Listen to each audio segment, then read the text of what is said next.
This time on episode 413 of Legends of S.H.I.E.L.D., we talk X-Men, the animated series, Season 2, Episodes 1 through 5, and some background information on Fox Kids Network developer Sidney Iwanter. We talk weekly Marvel news, including what Netflix is doing with the Marvel series, the Doctor Strange Superbowl trailer and Moon Knight Superbowl trailer, and we talk your feedback, including your favorite Marvel comic-based video games, your Multiverse Mutant and Avengers team-ups, and your favorite rocking Marvel character on tour. I'm Anthony Bachman from All Things Good and Nerdy, a geeky podcast part of the Gonna Geek Network, just like the show you're checking out now. Shows on the network are individually owned, and opinions expressed may not reflect others. Find other fantastic geeky shows at GonnaGeekNetwork.com. You have been granted clearance by director Alfonso Mack Mackenzie. Stand by for a S.H.I.E.L.D. debriefing.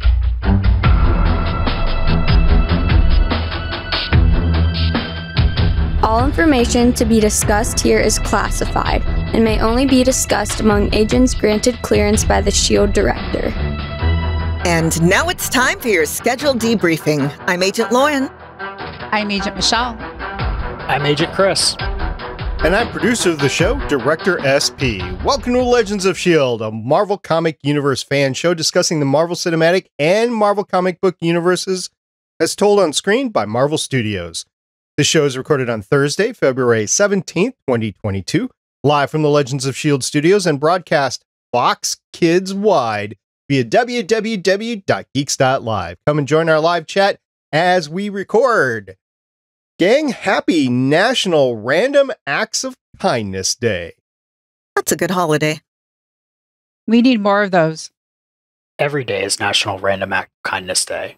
Funny enough, there are several National Random Acts of Kindness days, and this is just one, so it's kind of random throughout the year. So you guys are kind of right, and then I do agree with Chris. Every day needs to be Random Acts of Kindness Day. So what you're saying is it's a random Act of Kindness Day. It's a random Act of Kindness Day. That's right. All right. So make sure you go out and do some random act of kindness for others. In the meantime, we love talking about Marvel. Because of being fooled by a Zoom backdrop. If you'd like to talk to us about being fooled by a Zoom backdrop, you can get a hold of us at our website, legendsofshield.com. If you're really good at making noises with your mouth, maybe you can call and leave us a voicemail at 844-THE-BUS-1. That's 844-843-2871, and give us the audio equivalent of a Zoom background. You can find us on Twitter at Legends of S.H.I.E.L.D. You can see Chris's Zoom background on YouTube at youtube.com/GonnaGeek. If you want to see just a still image version of it, though, you can head on over to the Discord server at GonnaGeek.com/Discord. And remember, Legends of S.H.I.E.L.D. is a proud member of the GonnaGeek.com network. Season 2 of X-Men, the animated series. I'm excited to talk about this, and I know y'all are, especially Lauren. Welcome back, Lauren. Yes, I'm glad to be back. This is your first chance to talk about X-Men, the animated series, so do you just want to get right into it? Yeah. All right, here we go.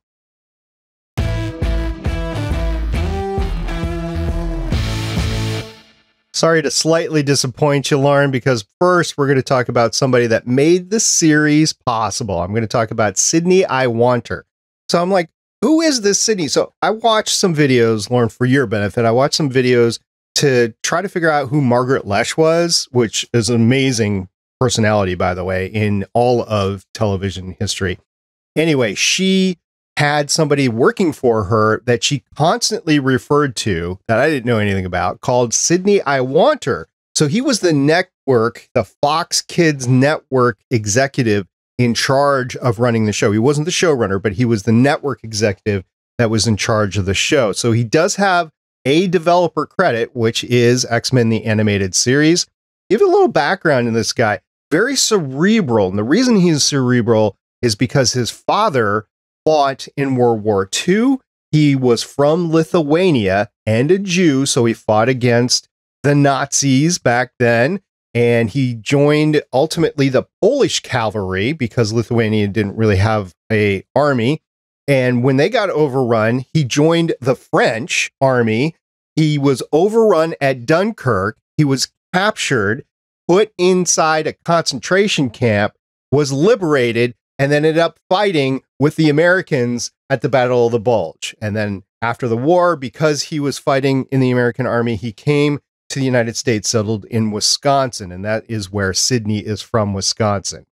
Now, Sidney himself has a deep love of history because of everything that his father went through. And he got a degree in history from the University of Wisconsin.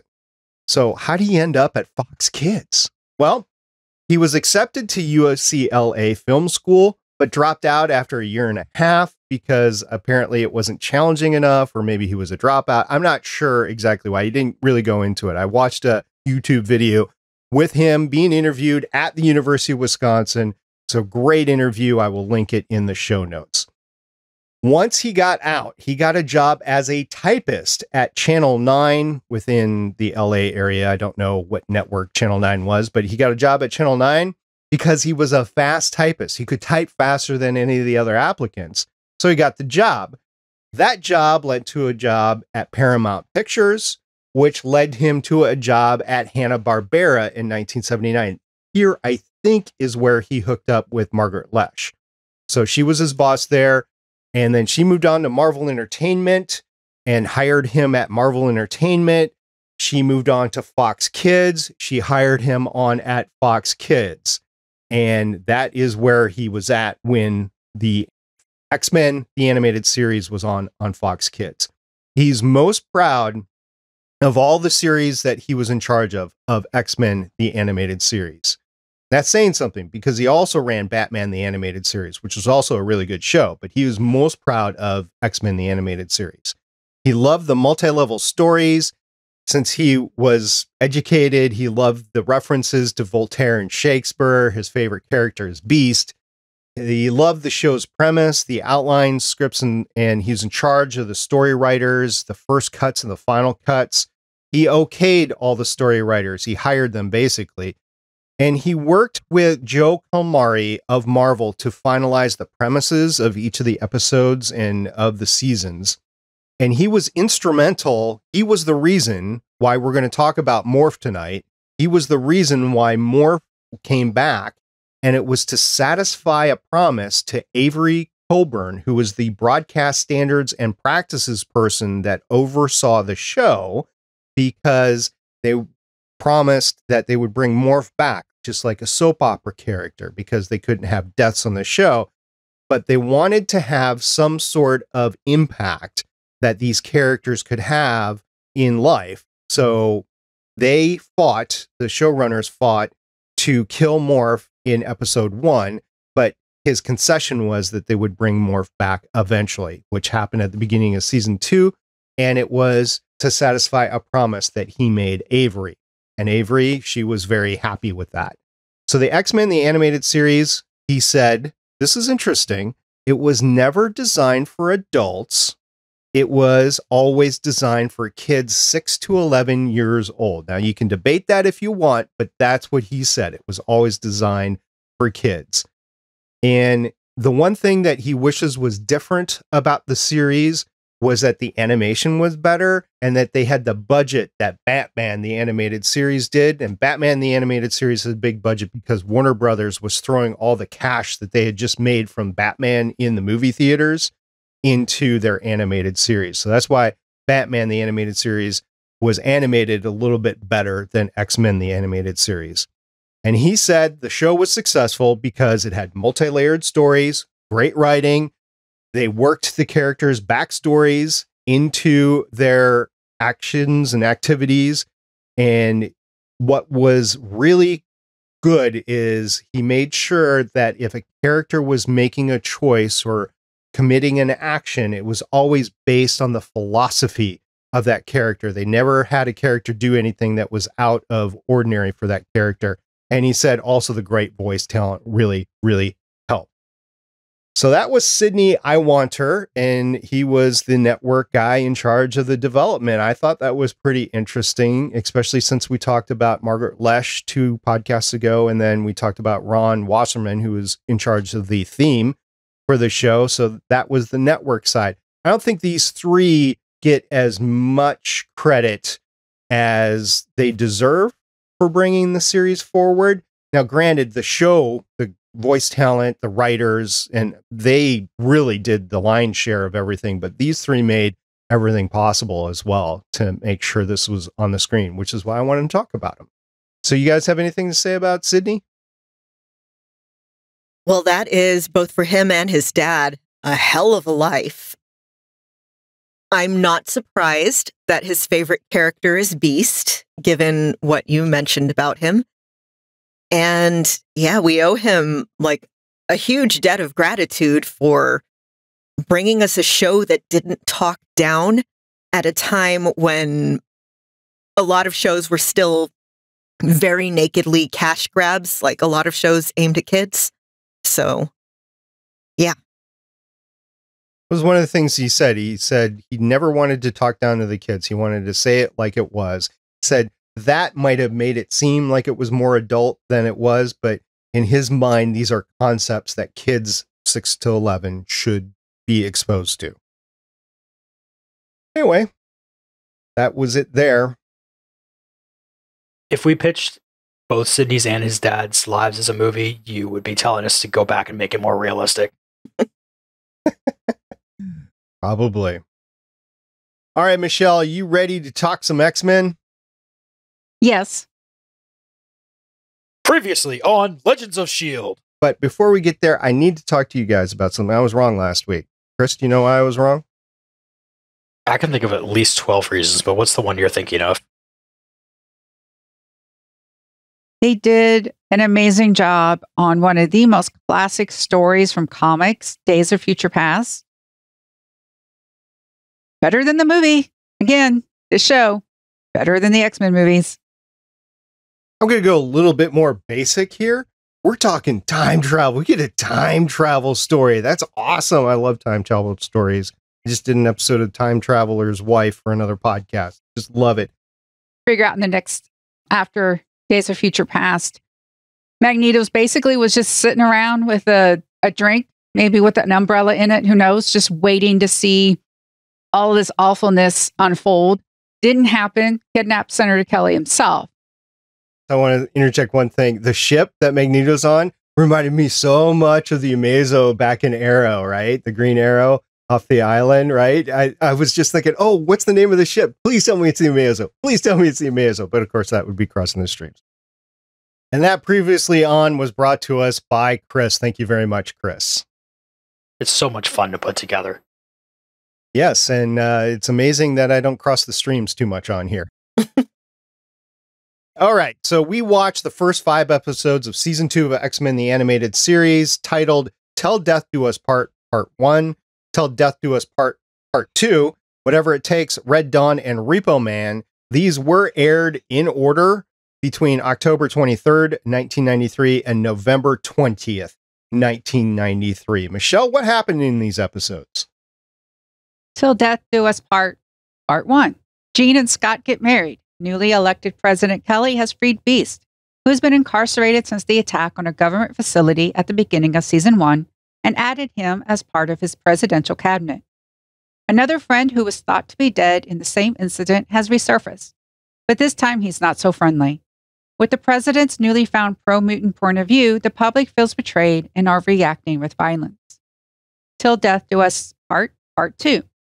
Scott and Jean are on their way to a secluded island for their honeymoon, but get cut short by Mr. Sinister. As Morph continues with his plans of revenge against the X-Men, he starts losing his motivation, but Mr. Sinister makes sure he finishes what he started. The Friends of Humanity have begun to rally. Whatever it takes. Storm recovers from her injuries and returns to her duty as leader of the X-Men. When a tear in the astral plane appears in Africa, Storm goes there to investigate.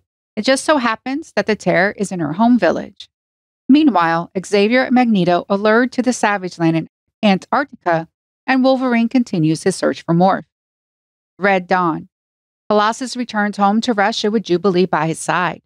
They are confronted by a newly revived Russian, life force absorbing super soldier from the Cold War named Omega Red, who has a bad history with Wolverine.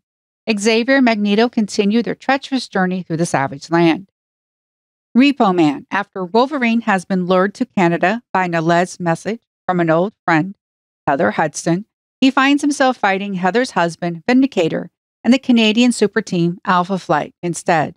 Alpha Flight believes that they were only sent after Wolverine to get him to rejoin their team. However, their general Chasen has a more sinister agenda to retrieve Wolverine's adamantium skeleton at any cost. Some big things happen in these first 5 episodes. So let's go over our initial thoughts of these first 5 episodes. Shell, what do you think? This is like what it feels like to read a comic. You got these little self-contained stories, but an overarching one that makes you want to buy the next issue. Watching just the ones we're covering here, though, really sucks.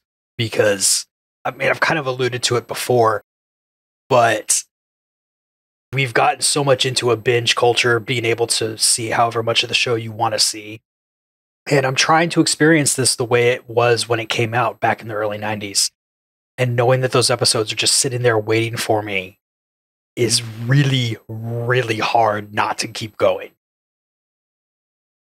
I've been having a blast watching this with, odd years of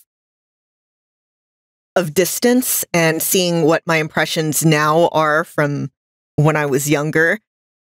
I think my opinion has definitely evolved on a lot of the characters. It seems to be a running theme of people that come back to this after watching it originally, and I didn't, just to be clear, if you're listening to this podcast for the first time. I'm watching the series for this first time as an old man. Gray in my beard, I'm watching it.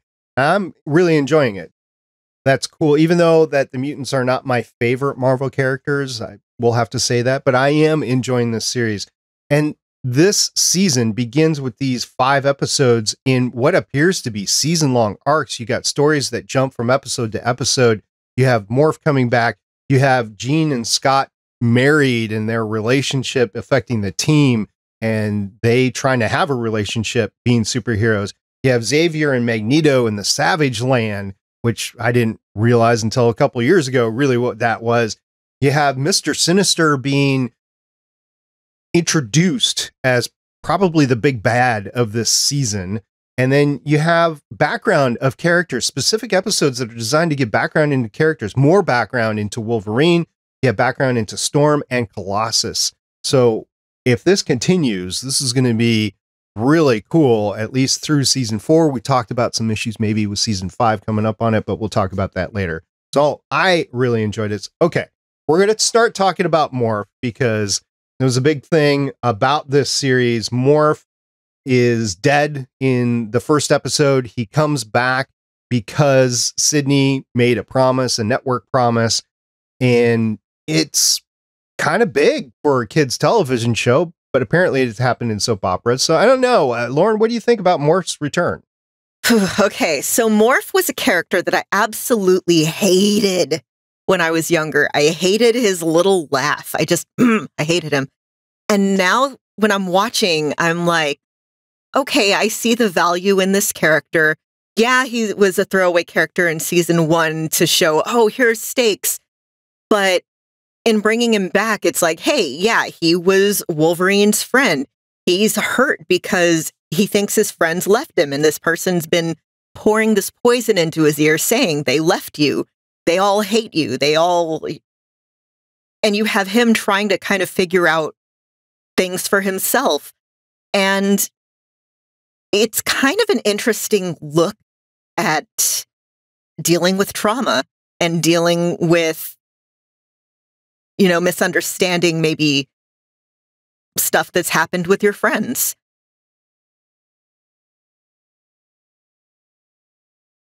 Yes, with Morph being brought back from the brink of death by Sinister, Sinister can manipulate who knows all he can manipulate. It's Mr. Sinister. He has such unusual powers.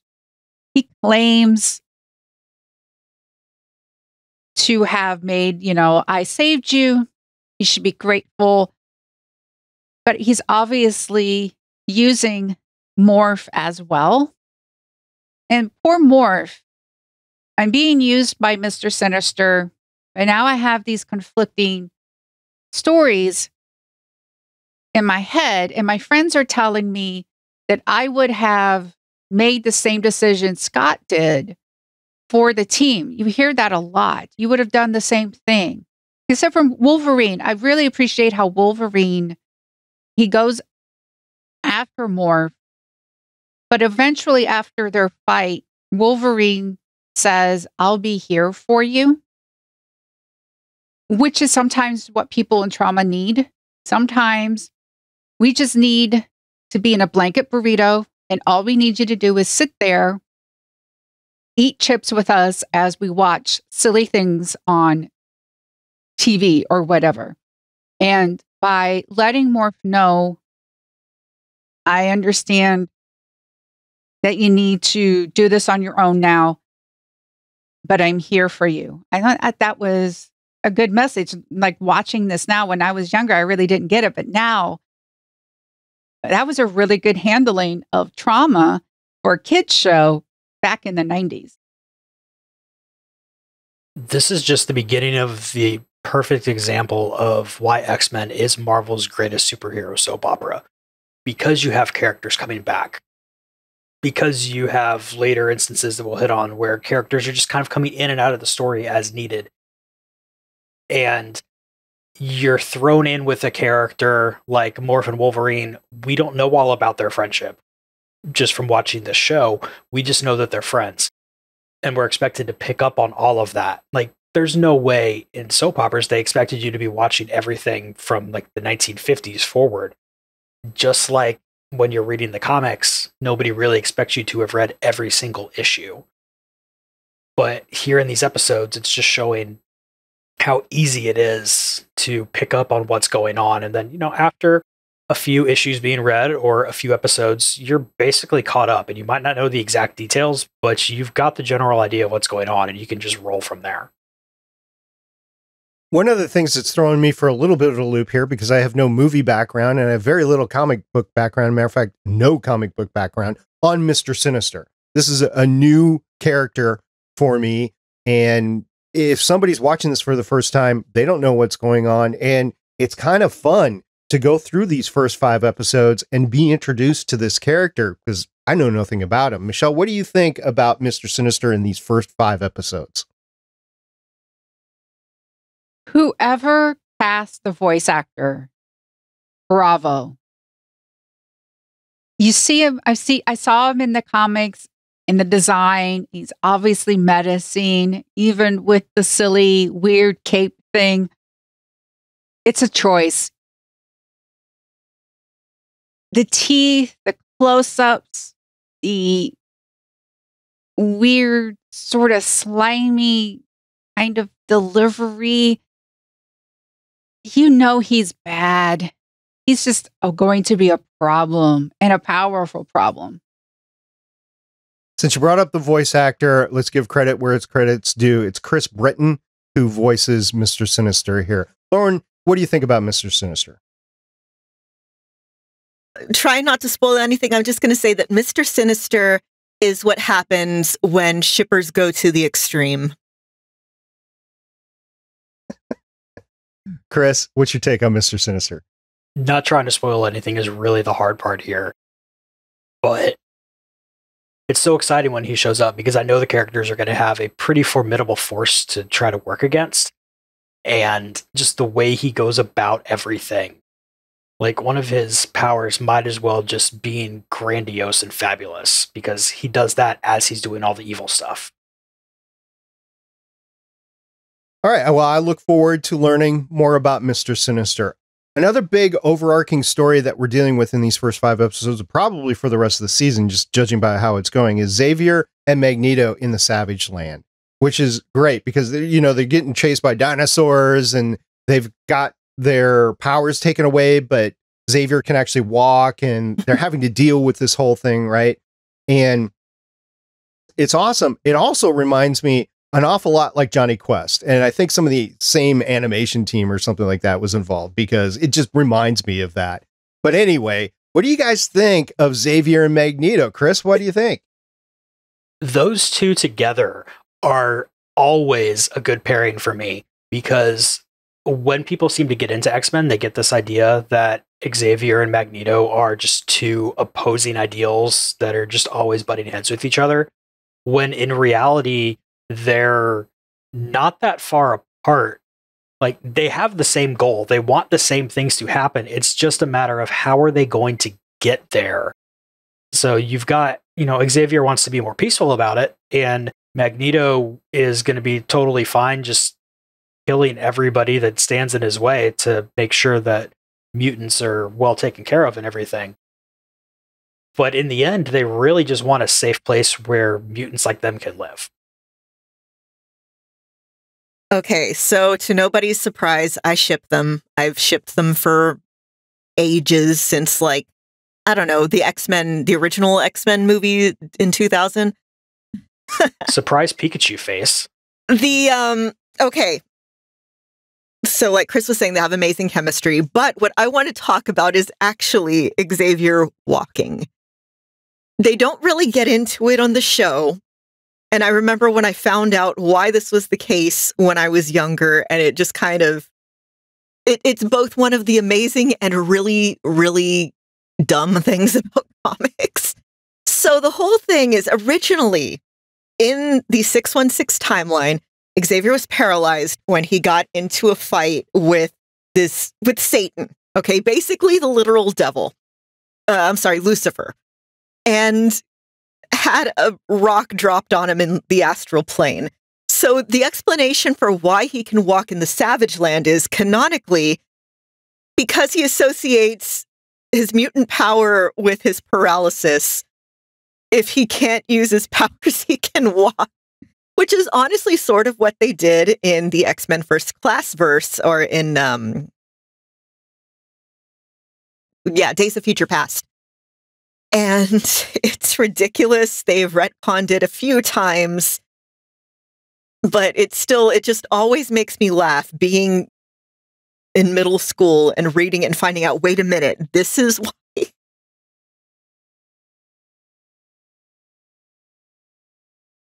Looking at it now, I think it's just not sure about the message now, but I understand why having to have a lot of time devoted to trying to figure that out. I can understand that. And I too got the whole comic thing. I've lost how many ways Xavier has had his injuries, just like I've lost how many Jean Greys there have been. After a while, you just shrug and go, okay, and enjoy watching those two. They're the ultimate buddy comedy deal. There was that moment where Magneto's just like, Charles, you just could have let me die. And Charles is just like, dude, you're my friend. I don't want you to die. Basically professing, the love to each other. It's great. It's only going to get better. But in the end, there's a reason why a very valid explanation for anything that will happen in this series is because X-Men. Yeah. All right. So because X-Men, we have this fantastic episode about Storm, her background, her son, and the Shadow King, who we know through Legion, because we covered Legion on this podcast.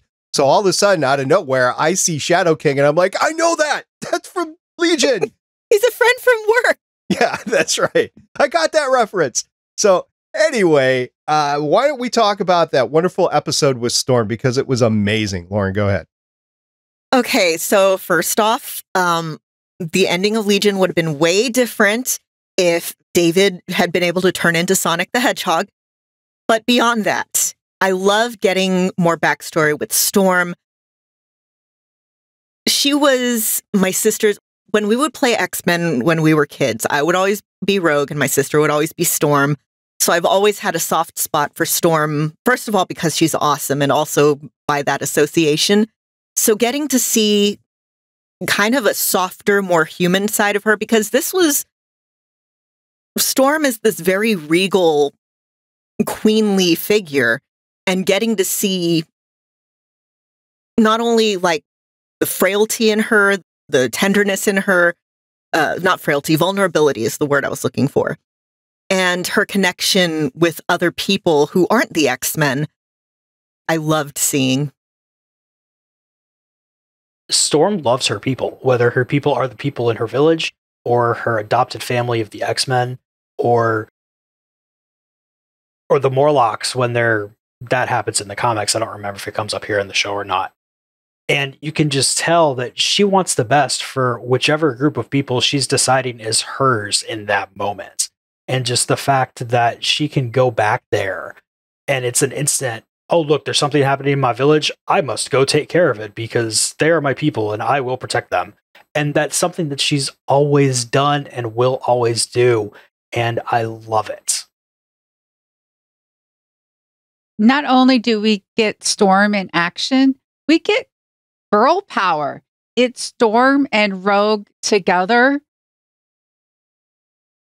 And it's amazing because it's really interesting now how this show passes the Bechdel test almost all the time, where you have female characters on the screen for more than 2 minutes, actively engaged in the plot, not talking about men.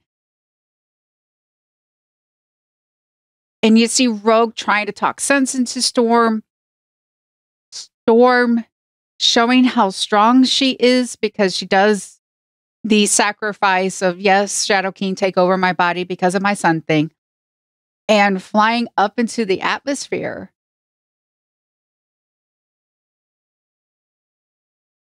Willing to make that sacrifice, but I think also he's probably going to leave my body. You know, the whole preparing for both. It's a good episode. The one thing that I've noticed about Storm is I've done some research into these episodes in order to do the show notes, and there have been 2 voice actors that have done Storm. Both are credited in that one episode. Allison Seeley Smith and Iona Morris. They were both credited in that same episode. Now, ultimately, one wins out over the other. I want to say Allison Seeley Smith did the most episodes as Storm. Yeah, and I don't know if that was just a thing of availability or they just went with the one, or if they were going for 2 voices, because when Storm is actually doing her powers, her voice is definitely more projecting and stuff like that. So I don't know, maybe they used one for superhero or superpowered Storm and one for not, but this was an episode that they were both credited for, which I believe was one of the only few. I don't know. I haven't looked at all of them, but I just thought that was interesting that both voice actors were involved here. All right, let's move on to another character episode, the Colossus episode, the Red Dawn episode, where we get Illyana and we get Colossus. I love Colossus, especially how he's depicted in this series. Michelle, what do you think about Colossus and Illyana? Colossus just showing up out of nowhere because X-Men, again. And pairing him up with Jubilee really pays off from season 1. If this was the first time you watched it and you didn't know about season 1, it works.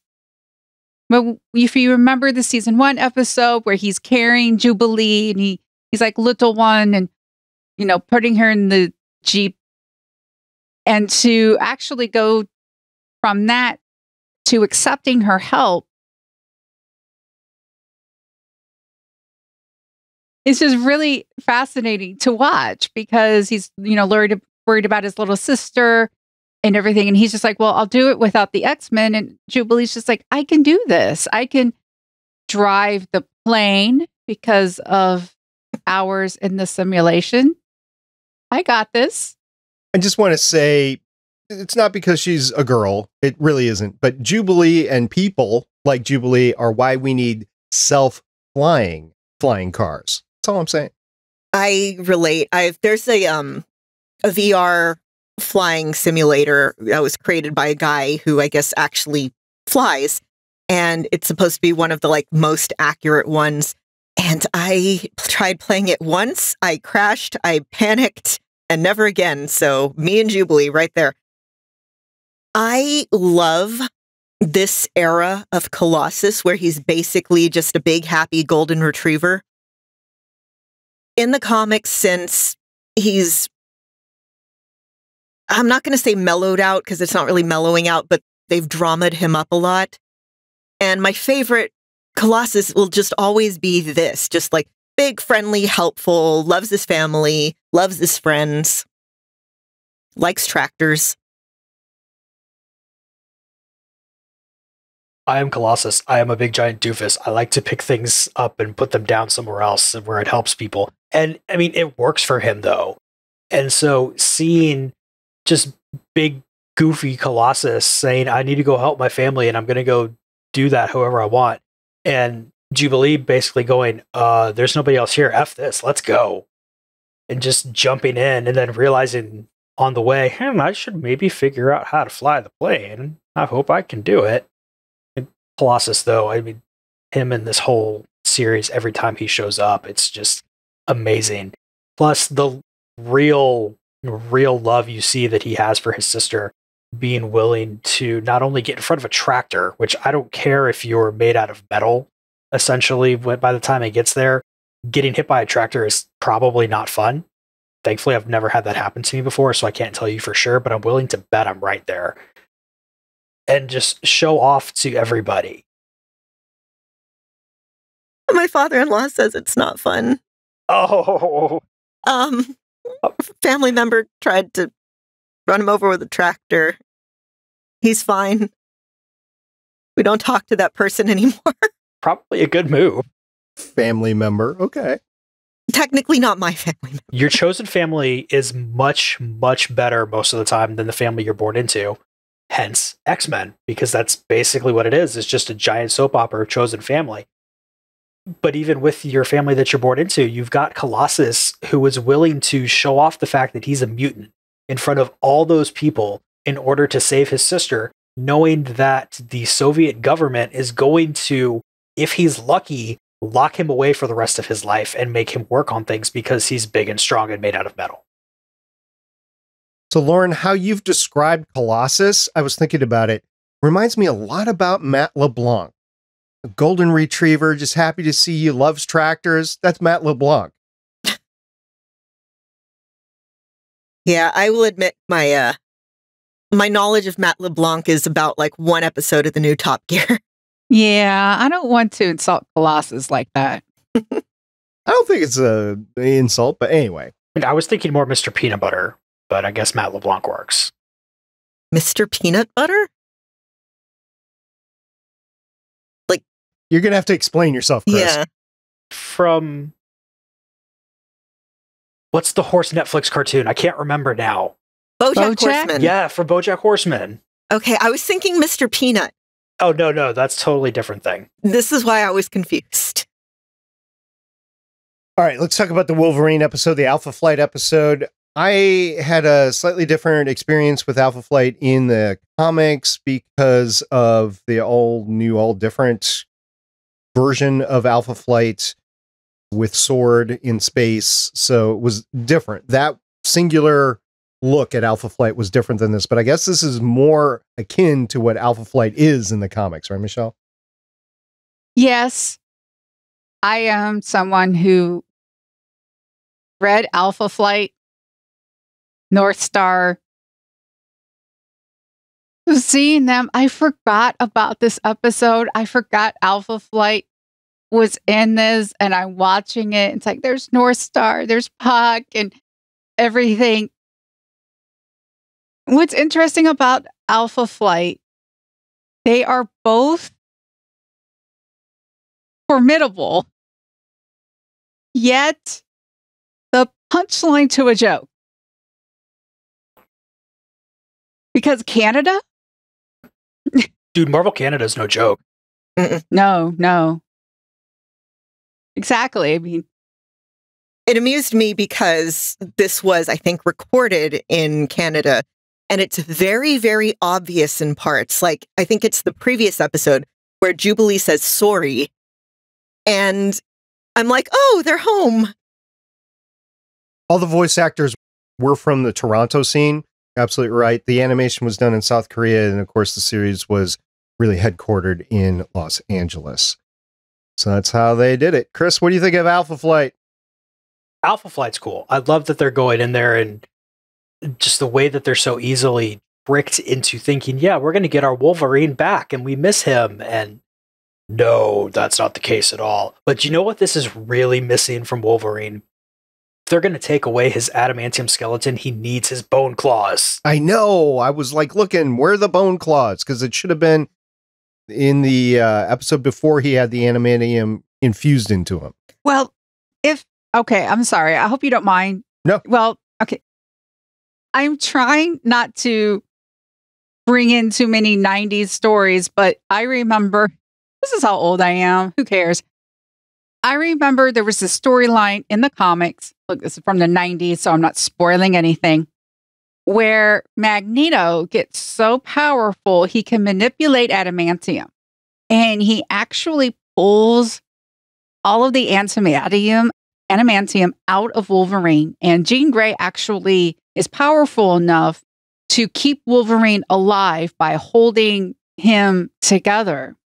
And a few issues after that, like when Wolverine is up and about, all of a sudden his claws come out and everyone's shocked because the claws were part of him.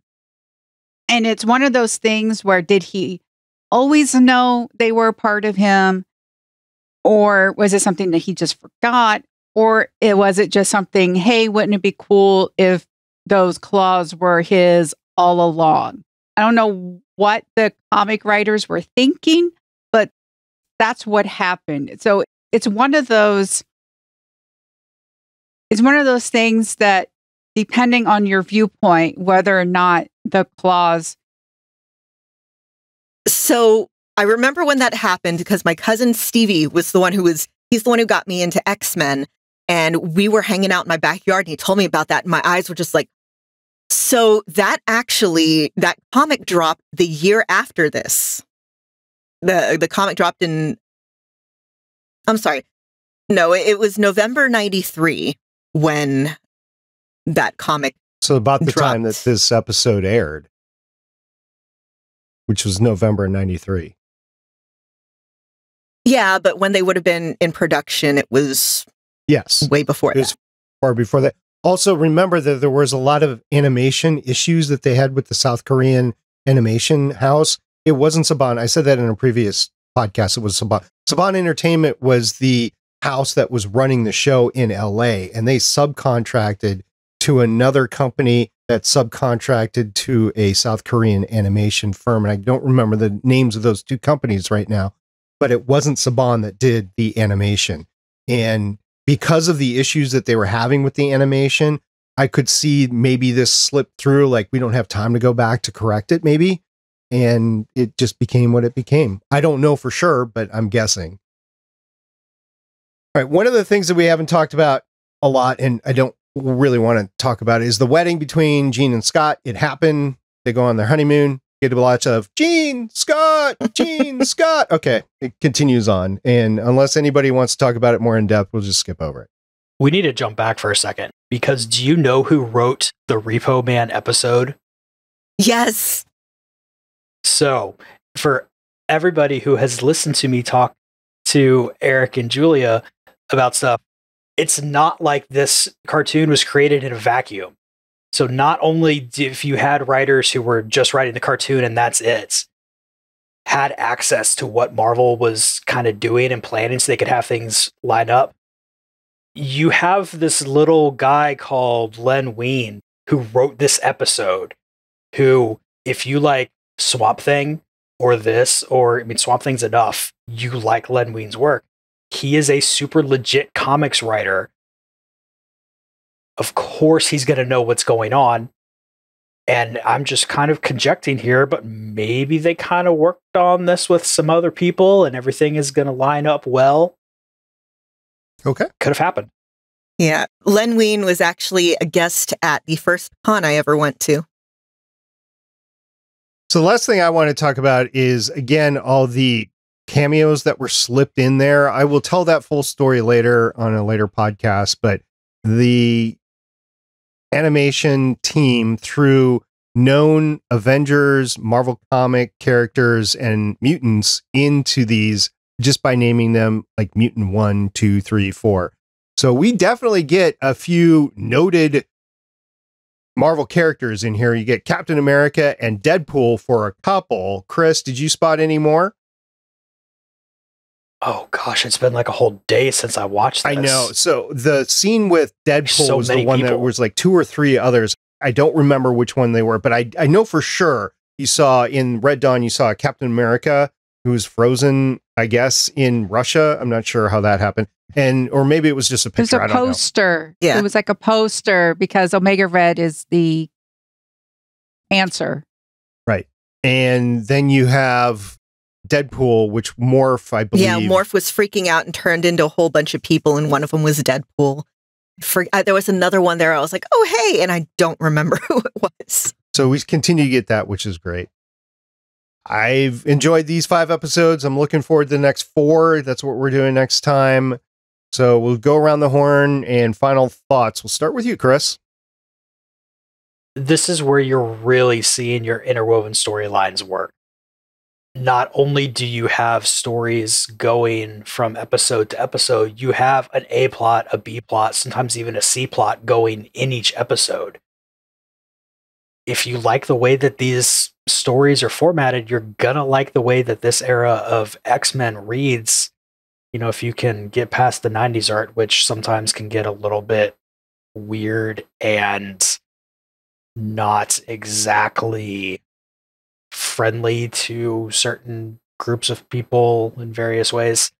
If you can get past that and Rob Liefeld's total inability to draw feet, then go read the comics because they're just as much fun as this. Definitely seconding. I think that whole stretch of, I think you should just go back and read, all the X-Men comics from back in the day in general, but this particular era of them is just so classic and formative. I also think that, again, if you haven't watched X-Men since you were a kid, or if you've never watched it at all, it's so awesome to have it all streaming in one place and you can just go right through it instead of doing what I did years ago and going to different stores and trying to hunt down, okay, who has a copy of the first volume of the DVDs? It's such an important show for me personally, for a lot of people that I know, for a lot of people I don't know. And I'm so excited to finally get to be here talking with it. So I could use an adamantium spine. Somebody get that on that for me.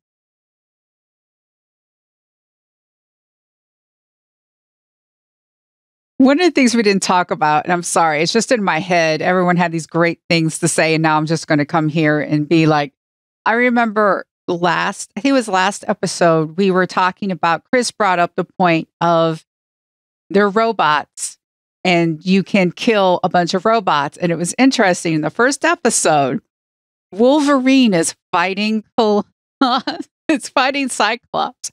And then Cyclops turns into a robot, which then gives Wolverine permission to kill Cyclops. And then we finally learn what Wolverine's type is. A redheaded woman who's already in a relationship who, quote unquote, tames the beast in him. Man's got a type.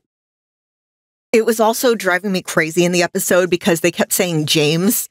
And, now we know after Wolverine Origins in the early 2000s that Wolverine's real name is James Howlett. And it's been that way for like 20 years now. So I'm just used to that. So every time they say James, I'm like, how did they know? And then I remember. Because X-Men. So next time we're going to talk X-Men, the animated series, season 2, episodes 6 through 9. If you're following along with us, go ahead, watch them. Get your feedback to us before we record, and we will gladly insert it into our discussion of X-Men. In the meantime, we've got some big news to talk about Marvel Studios.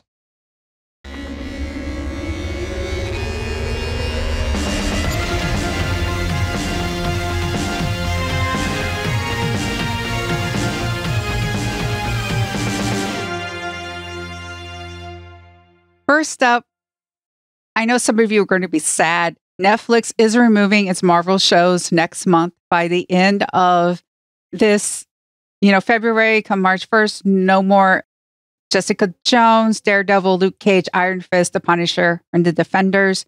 They're going to go away. Don't know where they're going to land. Reports also say that Agents of S.H.I.E.L.D. will also be disappearing midnight, February 28th. Don't know where that's going. There's just a lot of talk. Hulu, Disney Plus, nowhere. Who knows? Yes, I know that's sad for many of you, but for me, called it. I called it. So a little behind the scenes about the podcast. I'm drawing back the curtain. I have permission to talk about this.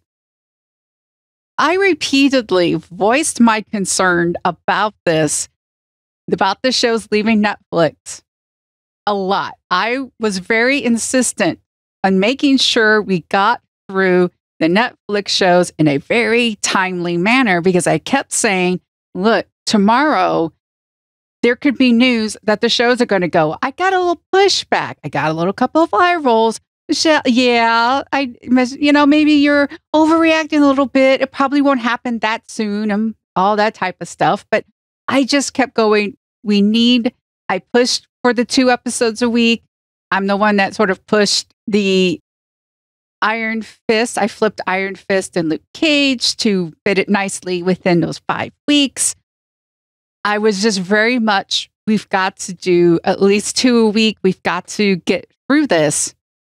And just so you know, we finished the Netflix shows between Falcon and Winter Soldier and Loki. That was Jessica Jones season 3. That's when we finally finished our Netflix shows. We did cover other shows. We've covered Legion, Runaways, Cloak and Dagger.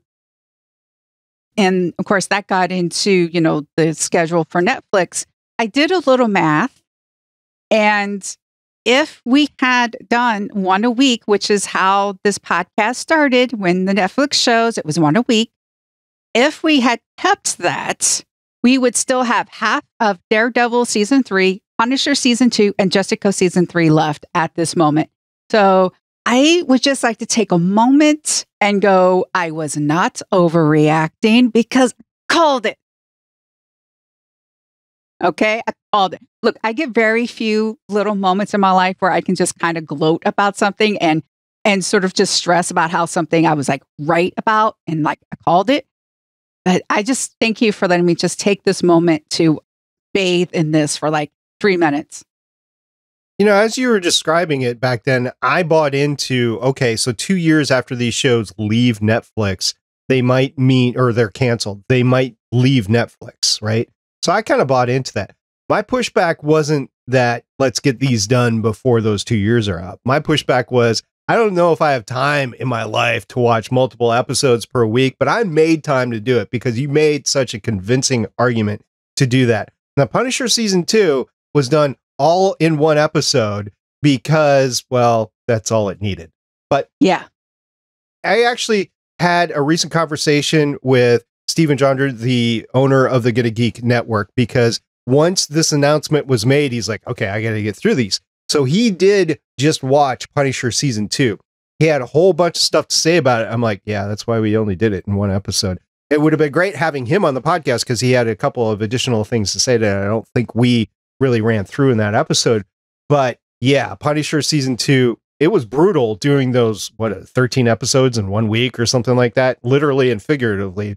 But yeah, that's why we did it, because Michelle pushed I will give all credit to Michelle. I will not say that I was involved in that. Actually, at the time, Michelle had complete control of all the scheduling, still does.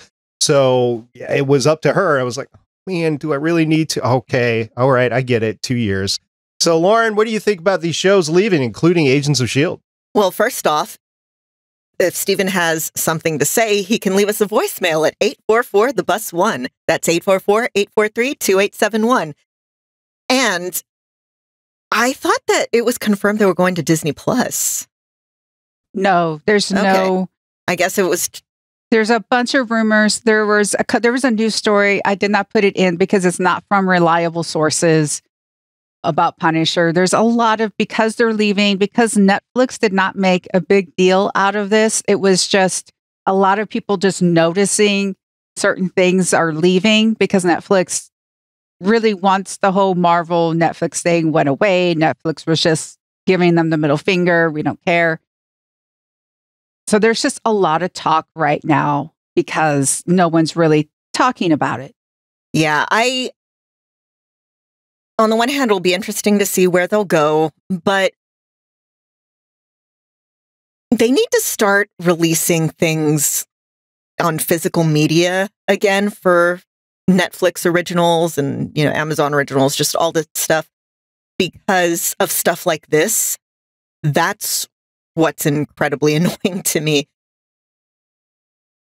I might want to go back and rewatch. Well, there's some of the ones that I want to go back and rewatch, not, maybe Iron Fist, but it's just, I want it to land somewhere where I can see it again and where it won't be edited all to crap.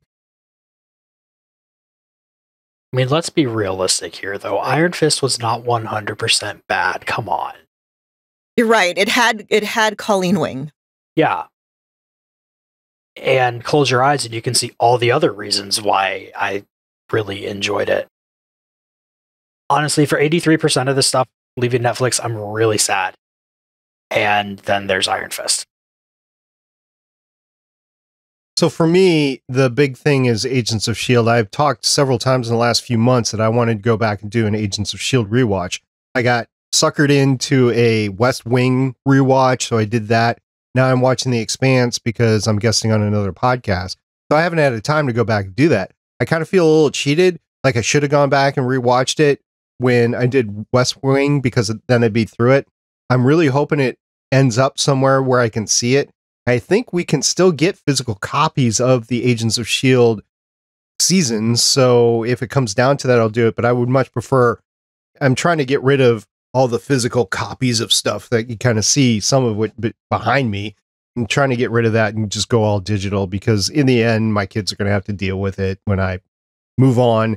And I just don't want them to have to do that. So I'm in the stage of my life of trying to get rid of stuff and only keep the stuff that is really important to me. As far as the Netflix shows, I have a couple of thoughts of why Netflix is doing this right now. One, it could be rights. Nobody knows about the rights for any of this stuff because they were Netflix originals, but they were also produced by Marvel Studios. So I'm not sure where the rights really lie with these shows, if they could even be on Disney Plus or Hulu or wherever they want to place it. So I don't know that. And then the other thing is that there's been some use of the characters lately. I mean, we all saw the Kingpin in the Hawkeye series. So maybe they're just like, we're going to thumb up our nose at Marvel since they pulled the rug out from underneath us. I'm not so sure that happened either, but maybe it's a little bit of play back and forth between them. Like, hey, you're starting to use our characters. We're not going to give you the opportunities to refer back to those series. I don't know. We'll see. If you're a copyright lawyer, head on over to legendsofshield.com/discord and tell us all about copyright law, because I don't know about everybody else, but I am a giant nerd and I actually want to hear it. There's this whole entertainment law. Yeah, my best friend's a trademark attorney. I'll see what I can do. Yes, please, because I was being completely serious. Oh, yeah. That'd be cool. All right, Chris, let's move on. What do we got next? Next, during the Super Bowl, which I did not watch because I was too busy watching cartoons and I didn't care, we did get two things that I really wish I had seen right up front with everybody else. The first of which is a new trailer for Doctor Strange in the Multiverse of Madness. It has all of the craziness that I am expecting. It has Shuma Garoth. I don't care. That's his name. That's what I'm going to say. And some people, if they were really eagle-eyed, might have spotted Captain Carter's shield. Not only that, but did you hear a familiar voice? So many voices. I actually missed that. I was so... Oh, okay. No, the voice at the very end of the trailer, I started screaming. I was watching the Super Bowl. I started screaming when I heard that. There's a group of characters that it looks like they're going to be introducing that I'm very excited for, and I'm not going to spoil it, but go back and listen to that bit at the end of the trailer. I'm not going to say they're going to be introducing these characters. It might be a window. So this is Multiverse of Madness, right? So it might be a window into a multiverse that they won't ever use again, but it is definitely there. And yeah, Chris, I'm not going to spoil it for you because I know you just watched it right before we recorded. You're going to have to go back. If you're listening to this podcast, you know what I'm talking about. If you heard the trailer, listen to the trailer and you will hear a very, very familiar voice and you will start to wonder what it really means. So, Michelle, what do you think it meant? I don't want to go there. There's so much speculation. What I do want to say is good on Marvel for making the What If series actually necessary to watch.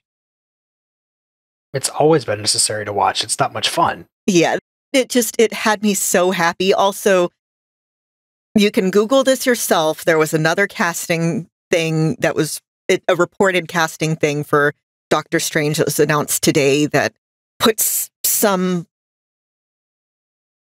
weight in my theory of who they're... But anyway. So you had Supreme Strange, you had Captain Carter, and so it wasn't just one thing with the What If series. I believe we got zombies in there too. So you have 3 things that were introduced, at least 3 things, probably more off the top of my head. That's all I'm thinking about in What If that are being used in the trailer. What if we get Bro Thanos? Why not? Well, Lauren, don't forget too that I'm going to go watch this the second we're done recording. Oh, yes. So if you spoil something, it's going to be a spoiler for me for maybe 20 minutes. Yeah, but I don't want to... Yeah, no, not this one. Sorry. Okay. You're going to have to hear it yourself. Yes. Lauren, let's move on to the next trailer. Okay, there was another Marvel trailer at the Super Bowl. This one was for Moon Knight. And honestly, it was pretty much all of the same stuff from the last trailer that we saw, with the exception of the Mr. Knight persona making an appearance. And yeah, I continued to be very cautiously excited about this show. Marvel's Disney shows haven't steered me wrong yet. It's got Oscar Isaac. So fingers crossed. Yeah. Again, big fingers crossed. I'm not more or less excited now after seeing this one. Yeah. Pretty much the same. I've seen a lot of articles out there, and I just won't get into it, but there's a definite message that they're trying to get across that they're not something that's out there. We'll talk about it later. We'll also talk about the Doctor Strange trailer again next week, because I do want to talk more about that once Chris. Yeah. We'll be talking about Moon Knight soon enough, so. We will. I was talking about the Doctor Strange trailer, but yes, Moon Knight. We're probably going to get another Moonlight trailer or 2, so we'll get more into what the series is going to show us. But then again, Marvel has done a great job of misdirects and use footage. The same thing with Star Wars, use footage that they don't use in the actual series. So we'll see what happens there.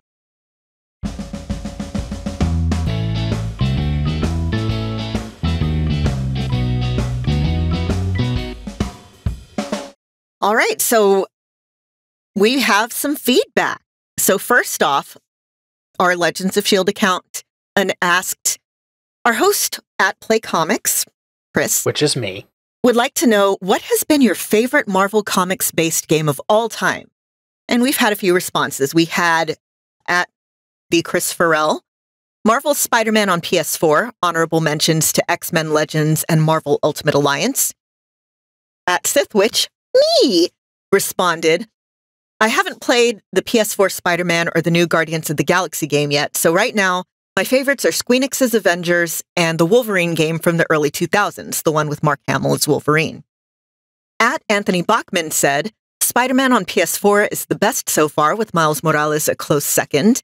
At Mr. Paraclete said, top 4, X-Men Arcade, Spider-Man 2, Maximum Carnage, and X-Men on Sega. Did either of y'all have anything else to add to this list? No. The entire Marvel versus whatever line of games, anything from that family. Also, this seems like as good a time as any to point out that what do y'all think is the most requested show or most requested game for people to be on for my show? Marvel versus Capcom? No, it's actually X-Men Legends. Really? Yes. Huh. I haven't played that in forever. I think we either. haven't, but I haven't played it in forever. SP, what is your favorite Marvel-based video game? I haven't played all that much, so I'd have to default back to the Spider-Man game that was on PS4 a couple years ago, because that's like the only one I can say. I think I tried to do the Marvel Avengers one a few years ago where you had to have the little figures to play it, and just never really got that one going. So I'd have to go with Spider-Man just because process of elimination. You had me all excited because I thought you were going to dig back to the PS1 Spider-Man. No, I do have a PS1. I think actually we do have the PS1 game, but it would be at my son's place up in Madison. Do you remember those little handheld LCD screen ones from like back where you could buy them at like Walmart? I'm pretty sure we had an X-Men version of that. It was like Storm, I think. I had a Batman one. I had a Lion King one, and I think we had the X-Men one, and my sister had the Aladdin one. We had DuckTales.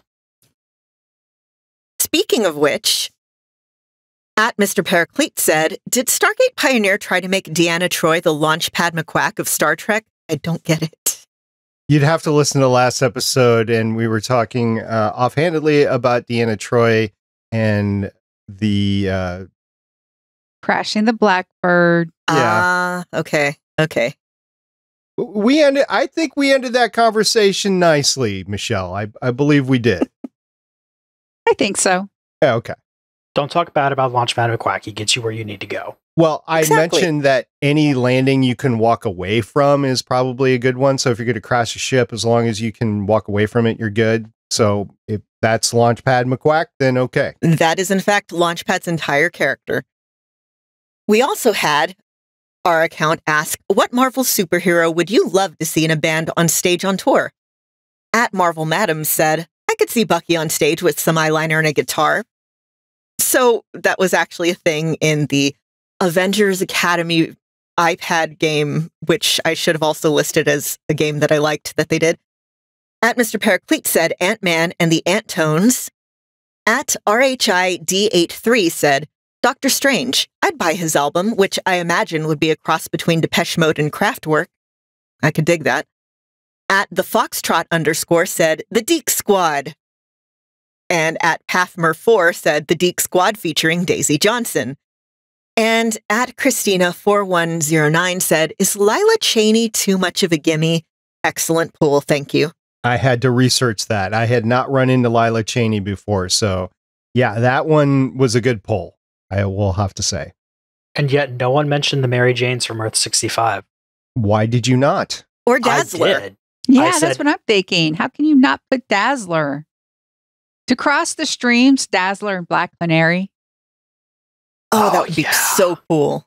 Why did you not? You guys could respond to this. Why did you not respond to I this? I did. assume I was found busy. a picture. I found some comic panels of Gwen Drummond and said, anybody who thinks I will pick anybody else obviously hasn't been paying attention. All right.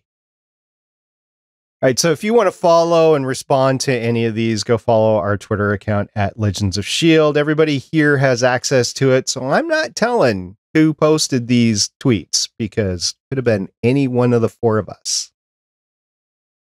All right, guys, I think that's about it for today. So why don't we start, Jurassic World style? Let's run away from some dinosaurs in the Antarctic on our way out of here. All right? Let's go.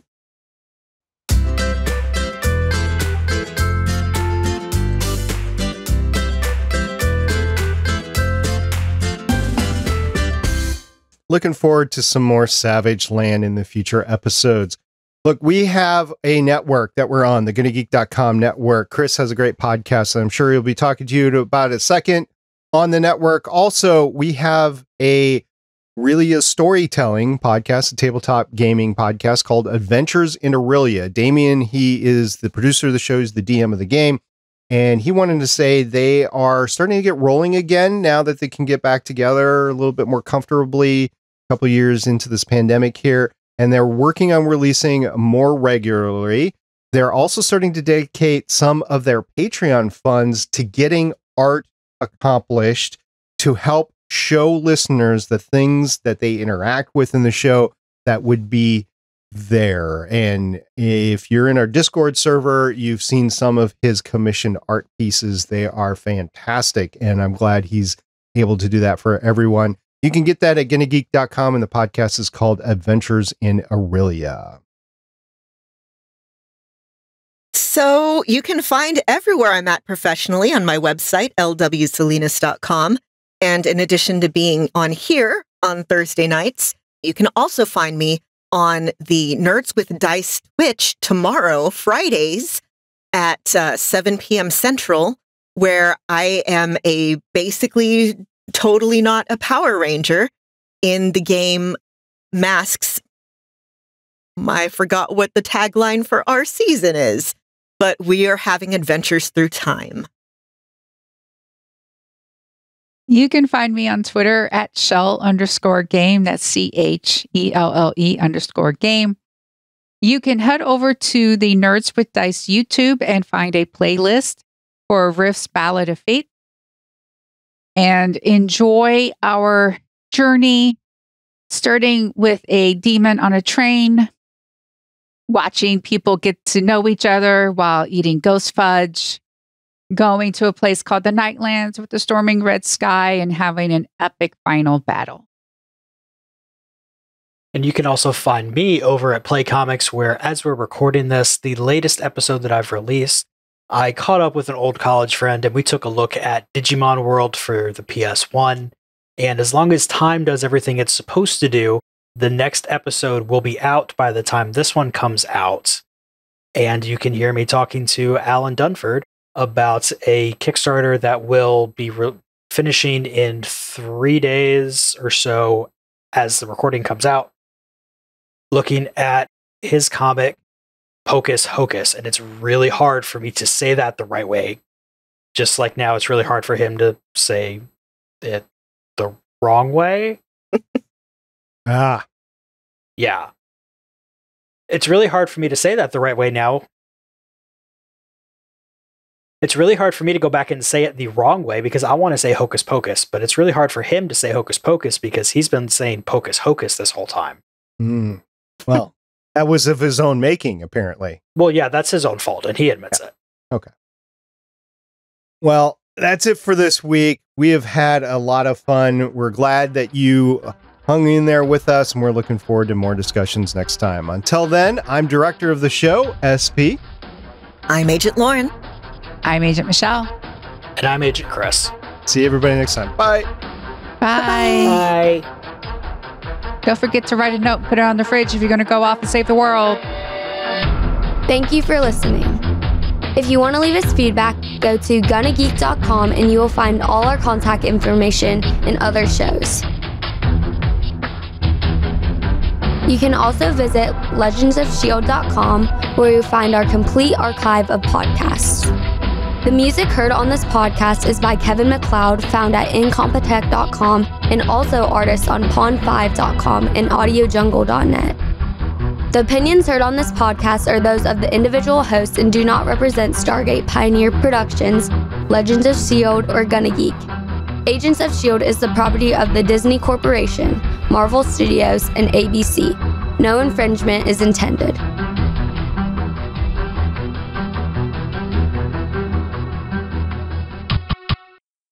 Legends of S.H.I.E.L.D. is copyright 2013 through 2022.